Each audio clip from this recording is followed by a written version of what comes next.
The White Distortion of History, featuring the ancient Egyptians.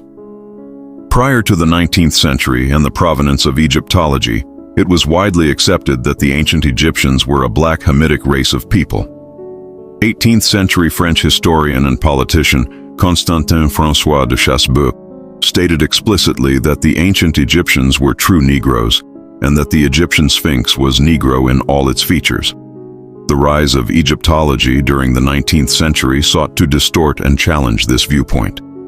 19th century French archaeologist Jacques-Joseph Champollion-Figeac was one of the foremost people to discredit the notion of an ancient Black Egypt. He stated, "The opinion that the ancient population of Egypt belonged to the Negro-African race is an error long accepted as the truth. Volney's conclusion as to the Negro origin of the ancient Egyptian civilization is evidently forced and inadmissible."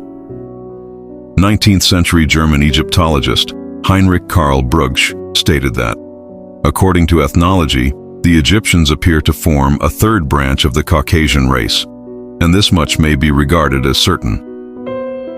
19th century American physician and writer Samuel George Morton, regarded as an authority regarding the origin of the Egyptians, stated, "The valley of the Nile, both in Egypt and in Nubia, was originally peopled by a branch of the Caucasian race. In their character, the Egyptians were intermediate between the Indo-European and Semitic races, and although Negroes were numerous in Egypt, their social position in ancient times was the same that it is now, that of servants and slaves." Even despite this staunch belief in an ancient Caucasian race, years later, Morton had to modify his thesis regarding the ancient Egyptians, acknowledging that they were a melanated race of people, just not of Negro type. While the field of Egyptology opened the gateway for white European scholars to spread misinformation regarding the appearance of ancient Egyptians, there was a minority who was willing to be honest concerning their appearance. Let's see what they had to say. Sir Gaston Maspero was a 19th century French Egyptologist, widely regarded as the most prominent Egyptologist of his generation. He said, "By the almost unanimous testimony of ancient historians, they belonged to an African race which first settled in Ethiopia on the Middle Nile. Following the course of the river, they gradually reached the sea." Sir Ernest Budge was an early 20th century Egyptologist who was knighted for his service to Egyptology. He stated, "There are many things in the manners and customs and religions of the historic Egyptians, that is to say, of the workers on the land, that suggest that the original home of the prehistoric ancestors was a country in the neighborhood of Uganda and Punt. Though our information about the boundaries of this land is of the vaguest character, it is quite certain that a very large proportion of it was in Central Africa, and it probably was near the country called in our times Uganda." When did Egypt cease from being recognized as an African country? Let's find out.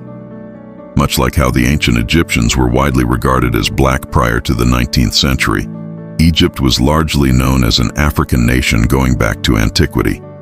It wasn't until the 19th century where white European colonial powers started to reclassify them as a Near Eastern nation, grouping them alongside Syria, Turkey, and Palestine. This was chiefly done by French and British scholars, diplomats, and travelers. This wasn't done from a knowledge base of geographical awareness. It was done for political and commercial reasons. It would also act as a ploy to dissociate Africans with their Egyptian ancestry. Once the term Middle East, which was coined by American Navy officer and historian Alfred Thayer Mahan in 1902, the British military and colonial powers would incorporate Egypt into the Middle Eastern paradigm after World War I. Now Egypt is widely accepted as a Middle Eastern country,